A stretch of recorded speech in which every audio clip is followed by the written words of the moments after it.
Hola, buenas noches a todas y todos. Mi nombre es Esperanza Hernández y les voy a acompañar por dos clases, es decir, vamos a subir dos videos referidos a la temática de fantasía inconsciente. Como siempre les digo en los teóricos y como siempre desde la escuela tratamos de incentivar a la lectura, es tratar de entender que una clase teórica e inclusive una clase en este formato de virtualidad no sustituye ni remotamente la lectura que ustedes puedan hacer de los materiales. En ese sentido van a encontrar materiales en la plataforma como para poder profundizar la temática. Así que yo hoy voy a tratar de hacerles un esquema, un esqueleto, un recorrido como por los principales tópicos de esta temática, de forma de acompañarles en la posibilidad de que ustedes profundicen en la lectura y en el grupo operativo. Bueno, tema fantasía inconsciente. Ya como el nombre lo indica, nos trae un primer elemento que es un concepto que tiene que ver con el psicoanálisis. Es decir, es un concepto del psicoanálisis que luego Pillon y todos, de alguna manera, los desarrolladores de teorías de psicología social lo han incorporado como un concepto muy interesante y muy fuerte y muy potente para poder trabajar con los grupos. Entonces, primer elemento, fantasía inconsciente, un concepto del psicoanálisis que, como ustedes recordarán, de alguna manera es formulado a partir de la primera tópica freudiana. ¿Se acuerdan que en la primera tópica Freud habla de estas tres instancias, consciente, preconsciente e inconsciente, y de alguna manera define lo inconsciente como aquello que ha sido objeto de la represión, es decir, ese conjunto de experiencias infantiles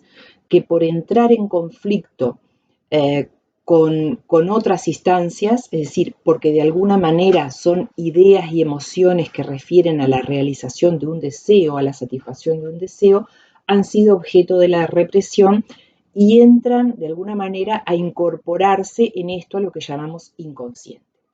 Acá no estamos hablando de un lugar en el aparato psíquico, ¿verdad? Justamente el psicoanálisis lo que es un marco teórico para entender los fenómenos individuales y los fenómenos colectivos. Pero tengamos presente que no deja de ser una explicación que nos permite como comprender los fenómenos vinculados al psiquismo individual o al psiquismo colectivo. Inicialmente, este concepto de psicoanálisis, ¿cómo lo va construyendo? En el psicoanálisis, ¿cómo lo va construyendo Freud? Freud lo va construyendo como un gran salto en la comprensión del sufrimiento psíquico de las personas, porque de alguna manera empieza a tratar pacientes cuyos síntomas eran desproporcionados o no podían ser comprendidos en la medida que no existía una enfermedad de órgano. Es decir, no había una malformación cerebral, no había, por ejemplo, una malformación en la vista o en el oído, y los pacientes desarrollaban lo que hoy llamamos síntomas y lo que también Freud llamó síntomas. Es decir, alguien, por ejemplo, que no podía mover una pierna, que no podía mover un brazo, que no veía o que no escuchaba, es decir, un síntoma que se manifestaba en el cuerpo, pero que no tenía nada que ver con un déficit biológico. Entonces, esto es muy interesante porque es un gran salto en la comprensión de los fenómenos psíquicos. Allí Freud empieza de alguna manera a dar como explicación que este síntoma que aparece en el aquí y ahora está impulsado o está detonado desde el inconsciente, es decir, desde alguna experiencia infantil que ha sido reprimida y que llega a la conducta años después a través de un síntoma. Y este es el segundo elemento que les quería mencionar, la eficacia que tiene el inconsciente. El inconsciente determina la mayoría de nuestras conductas. Si bien nosotros tenemos en nuestra conducta, tomamos decisiones, tenemos voluntad de hacer lo que hacemos o de no hacer lo que no queremos hacer, gran parte de esas conductas y de los afectos que las acompañan están determinados desde el inconsciente. Vuelvo a decirles entonces, esto es una teoría que trata de explicar los funcionamientos. Originariamente, Freud lo pensó en clave de la cura de las personas, es decir, que si de alguna manera accedía a ese inconsciente, si podía con el paciente o la paciente retomar aquella escena infantil que había quedado encapsulada mediante la represión, si la podía retomar y la podía resignificar en el proceso terapéutico, lo que se iba a producir era la cura, es decir, la supresión, la desaparición de ese síntoma. Nosotros lo vamos a tomar a este concepto, esta idea de que el síntoma es una forma de acceder al inconsciente y que poder resignificar esa experiencia inicial reprimida, pero lo vamos a tomar desde la perspectiva del cambio y del aprendizaje. Es decir, nosotros vamos a considerar que pueden haber obstáculos que tienen que ver con lo inconsciente y que de alguna manera cuando nosotros podemos visibilizar ese obstáculo en el aquí y ahora grupal, podemos promover, acompañar de una manera más sólida el proceso de cambio y el proceso de aprendizaje. Es decir, que ahí quedó una conexión, Freud lo pensaba desde el concepto de la cura y Pichon-Rivière, así como otros autores, Didier Ancier en el grupo y el inconsciente, lo va a pensar desde el cambio, como un concepto muy útil, el de inconsciente, y ahora vamos a entrar en el de fantasía inconsciente, para favorecer los procesos de cambio y los procesos de aprendizaje. Les decía entonces, el inconsciente determina nuestras conductas en gran parte, y nosotros, ¿dónde podemos ver el inconsciente? Bueno, lo podemos ver en los sueños, lo podemos ver en los lapsus, lo podemos ver en los chistes, en los actos fallidos, y por supuesto que lo vamos a ver con mucha fuerza en las dinámicas grupales, y ahora vamos a ver dónde lo encontramos. Resumiendo entonces, como para dejar a Freud y avanzar hacia Pichon, ¿cuáles son los contenidos que hay en el inconsciente? Bueno, son aquellos recuerdos olvidados, o sea, experiencias infantiles que han sido olvidadas, que han sido objeto de la represión como mecanismo de defensa y que de alguna manera quedan allí encapsulados en el inconsciente y están compuestos por una idea, es decir, una idea en clave de representación acompañada de un afecto, de una emoción, de un sentimiento. Es decir, esas representaciones no son solo ideas, son ideas con afectos. El objeto de la represión, es decir, ¿para qué funciona la represión? Bueno, la represión funciona para evitar conflictos, porque si nosotros pudiéramos, digamos, desarrollar todos nuestros deseos, satisfacer todos nuestros deseos, tendríamos una serie de conflictos interaccionales, culturales y sociales que de alguna manera también nos producirían un gran sufrimiento. Por eso, la represión como mecanismo de defensa tiene como objetivo esto, encapsular recuerdos infantiles cuya realización nos produciría un sufrimiento. Entonces, ya nos vamos como metiendo en lo grupal. ¿Cómo está constituido ese inconsciente? No son ideas sueltas, es decir, no, son escenas. Acá ustedes pueden leer en el diccionario de psicoanálisis de Laplanche y Pontalis un poco cómo define este psicoanalista a los contenidos del inconsciente. Es decir, en la medida en que nosotros tenemos una estructura grupal en la que nacemos, tanto en el seno de la familia como también todo el desarrollo de nuestra vida se da en grupos, esos contenidos del inconsciente también tienen la característica de ser colectivos, de ser grupales, y por lo tanto aparecen en el grupo y en nosotros mismos como escenas. Es decir, cuando decimos escenas decimos que hay personajes, que hay relaciones entre los personajes y que hay un argumento. Es decir, nosotros vamos constituyendo esas fantasías inconscientes en clave de escena. Esto es súper interesante porque en la medida en que el mundo interno está construido como escena, es decir, como colectivo en acción, como colectivo en movimiento, el participar en un grupo, como por ejemplo lo es el grupo de aprendizaje, el grupo operativo, de alguna manera favorece la emergencia porque tienen un formato que se machea, que se encuentra, es decir, el mundo interno está conformado en una clave escénica, en una clave teatral, y el grupo de alguna manera nos trae como experiencia eso de lo colectivo, de los personajes, del desarrollo de un discurso, de la construcción de los vínculos, ¿no?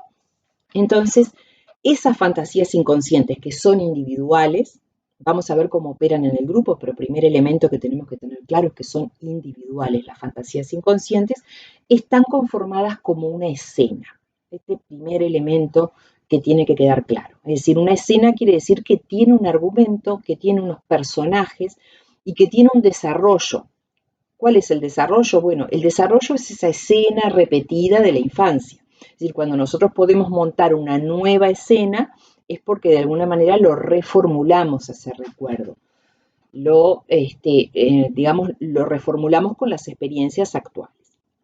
Entonces, esa fantasía inconsciente es un organizador grupal, es decir, el grupo va a organizarse también, además de en la tarea, además de organizarse por el encuadre, además de organizarse por la mutua representación interna, el grupo se va a organizar por cómo se conectan las fantasías inconscientes de los y las integrantes que participan.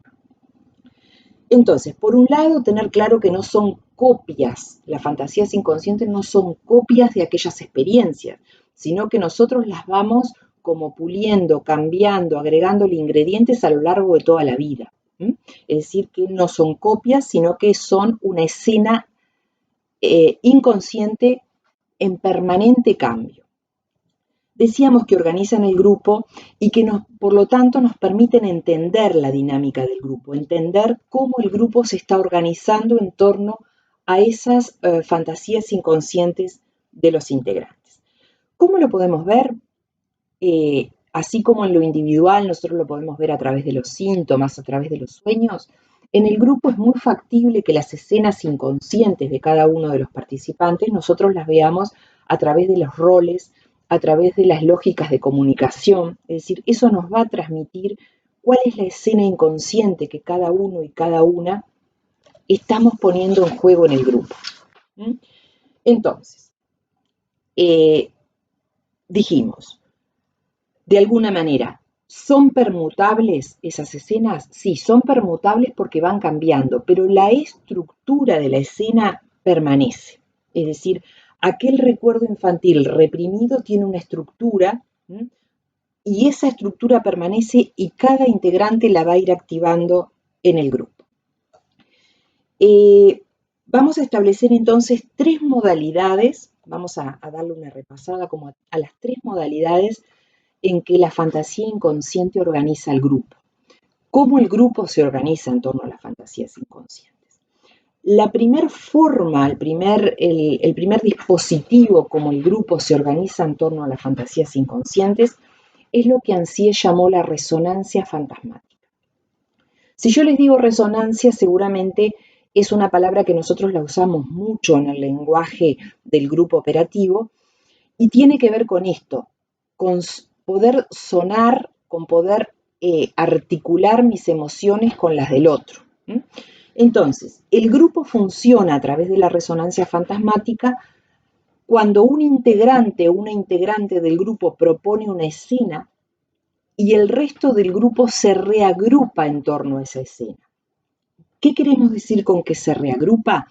No necesariamente que de alguna manera tiene una visión igual a la de la escena propuesta, sino que posiblemente se llame a silencio, posiblemente confronte con el integrante que ha hecho una propuesta de escena.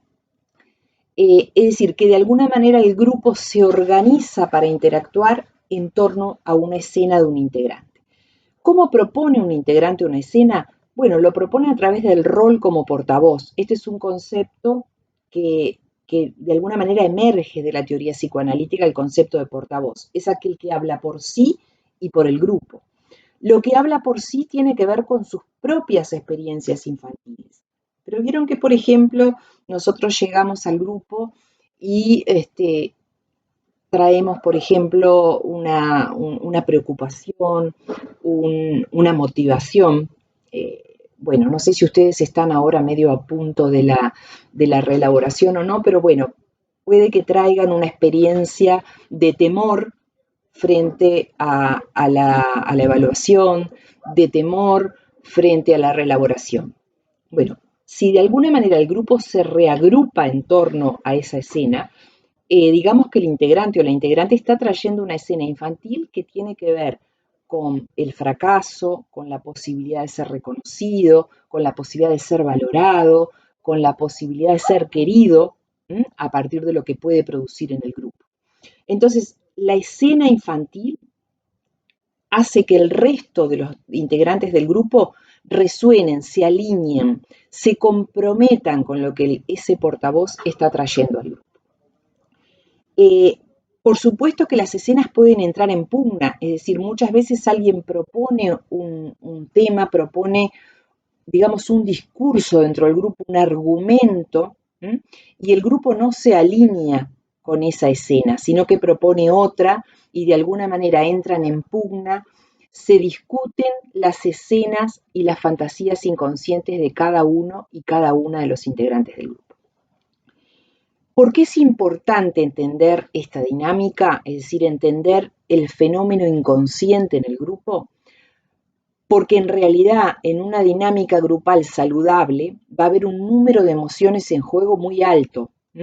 Y de alguna manera los roles que cada integrante vaya ocupando tienen que ver con esas escenas infantiles reprimidas que por supuesto cuando se reactivan y se ponen en juego es posible modificarlas en esa interacción grupal.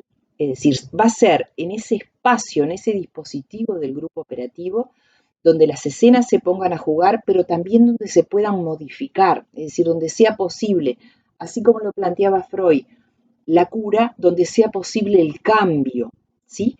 Es decir, que el grupo va a tomar esas escenas, las va a ir alternando, es decir, algunas veces van a tener más peso las escenas de unos integrantes, otras veces la de otros, y seguramente aunque el resto de los compañeros del grupo permanezcan en silencio, eso no quiere decir que no esté resonando el grupo. El silencio también es una conducta que tiene que ver con el impacto que la escena del otro, de la otra, ha tenido sobre mí. Entonces, sintetizando, nosotros podemos pensar que la dinámica de un grupo es la sucesión de la puesta en juego de las fantasías inconscientes de cada uno y cada una de los integrantes.